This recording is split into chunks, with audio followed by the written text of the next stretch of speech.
What's up, guys? Justin here with TheSketchUpEssentials.com. So in today's video, we're going to talk about how you can apply a texture to a sphere in SketchUp. Let's go ahead and just jump into it. Make sure you stick around to the end because I'm going to show you an extension that could do this really well also, and then you'll have options for the way that you can do this. And so one of the things that you might have noticed in SketchUp is if you sample a material and then apply it to something like a sphere, you start running into issues, right?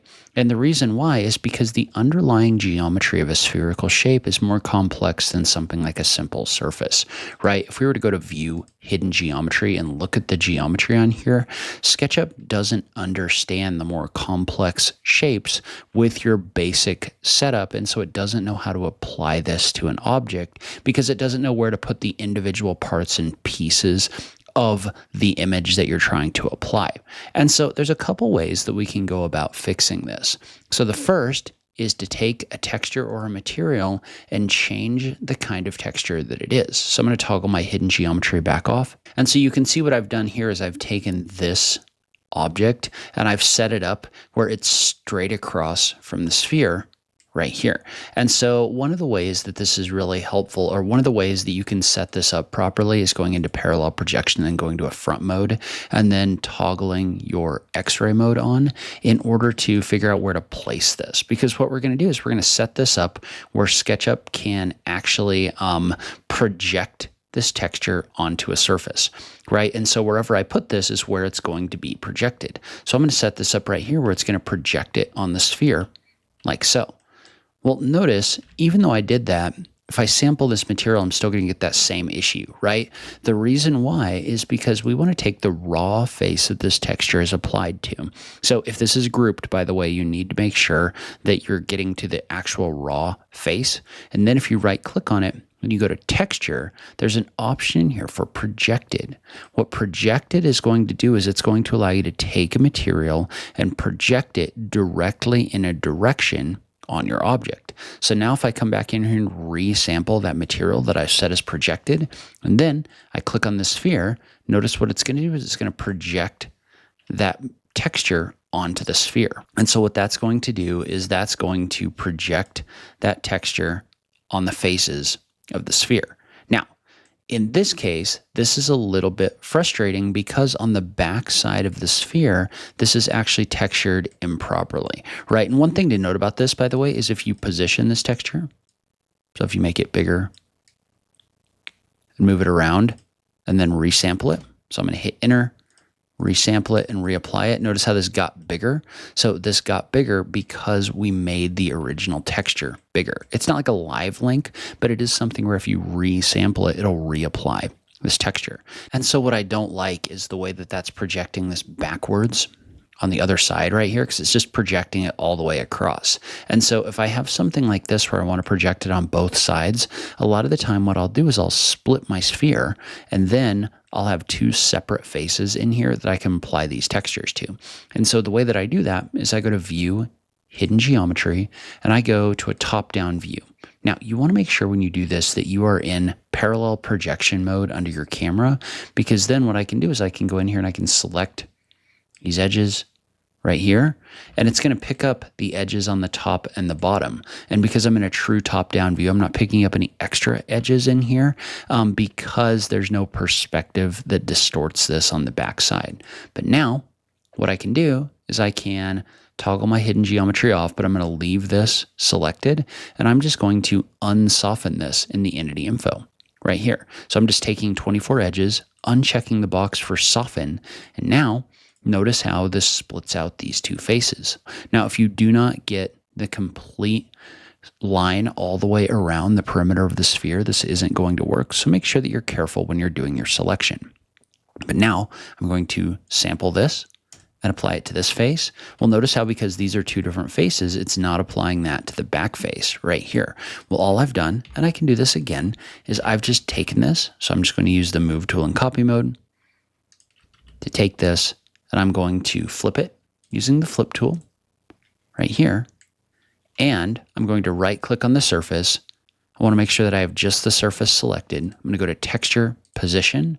I'm going to right click on this and I'm going to flip it left to right like so. Well, now I've got another texture in here that I can apply to the backside, right? So now this is projecting in the proper direction. So I'm able to project this in a way that actually makes sense on my sphere. Now, one thing to notice about this is notice you're getting a little bit of distortion in here. The reason you're getting a little bit of distortion in here is because it's trying to map this across these individual faces. If you wanted to avoid the distortion, then when you create your sphere, you would just add more segments to the circles that you're using. And I guess one thing that I probably should have started with is the way that you can draw a sphere in SketchUp is by drawing a flat circle. And then I'm going to tap the C key again and tap the left arrow key in order to draw a circle that's standing up. Well, now we can just select this and use the Follow Me tool in order to create a sphere like this. And so in this case, if we wanted our sphere to have more detail in it, the way that we would do that is when we draw our circle. So we tap the C key and we type in more sides. So in this case, I might type in like 64 or something like that. And then we'll do the same thing with our path right here, because if there's more segments, then we're going to get more detail. Well, now, if I activate the Follow Me tool, extrude this, notice I have more geometry in this object right here that we can then apply this to. So in this situation, let's say that we wanted to go ahead and apply this texture to this object. I'm going to go ahead and stand it up like this. And we're going to make a copy of this object right here. We'll go ahead and go into front view so that we can see what we're doing. And I'm going to move this over. I'm going to toggle X-ray mode on so I can see a little bit better. And then I'm just going to make this a little bit bigger using the Position Texture tool. So we'll drag it down, click and drag this like this. We'll position it where we want it to be. But now, if I take this object, and I'm going to turn my hidden geometry off and apply it to this surface, notice how it's a lot smoother along the edge because there's a lot more geometric detail in this object right here. So that's another way to do this. And quite honestly, I actually kind of like the native SketchUp way of doing this better than using an extension. But I did want to talk a little bit about how we can use an extension to do this as well. So one other thing before we talk about the extension, if you end up sizing this so small that you're actually getting like the tiling occurring, we can fix that. So what's happening right now is we basically have an image that's applied to this surface and it's tiling. And I want to keep it this size, but I don't want these extra images around the outside. So what I'm going to do is I'm going to come in here and I'm actually going to draw a rectangle around the outside of this shape to split it out. So I'm just going to tap the R key and draw a rectangle around just one of these. But then if we apply the default material to the outside right here, now I can select both of those faces as long as this is a texture image, right? Not a color. I can select this face, do a shift click and select this face, and I can do a combine textures. It's going to ask if I want to erase my interior edges, and I'm going to say yes. What that's going to do is that's going to generate a completely new texture that's in here. We want to make sure that we right-click on it and we set it to projected, but now it doesn't have all of that tiling around the outside, like so. Now, it's still tiling, right? Because that's how textures work. So say I use position texture in here just to see. You can see how it's tiling it over and over again, but we basically bought ourselves all of that extra space in here by doing a combined textures with a white material. So if you need to make this smaller, but you don't want the other repetitions showing up in here, you can use this tool to do that. Now let's talk about a great extension for UV mapping in SketchUp that I use all the time. So there's an extension that I use for a lot of things anyway, so it's worth having, called Thru-Paint. So you can download Thru-Paint from the Sketchucation extension store. It's from Fredo 6. So Thru-Paint is $20, but what it does, and you want to make sure that you install libfredo as well. It's like the support extension for all of Fredo's extensions, but what this does is it gives you tools for UV mapping or mapping objects on surfaces. So the way that Thru-Paint works is you can sample a material. So I'm going to click on this first option right here. That's going to pop up this box. I want to sample this material. Well, then if I mouse over this object, notice how it's going to paint this on this object. Well, the cool thing about Thru-Paint is I can click and drag this on the surface like so in order to set where this goes on the surface. And if I want to adjust it more, I can just do this. So I can translate it. I can also scale it live on the surface like here. And you can do things like rotating it as well. So ThruPaint is an excellent tool for mapping on surfaces. In this case, I find it to just be mildly less precise than the method that we're using over here. But the thing with ThruPaint is it works on like a ton of different types of faces. One other thing to pay attention to with ThruPaint is when you activate it, there's 3 different UV modes over here. There's the quad mesh, there's the natural, and there's the projected.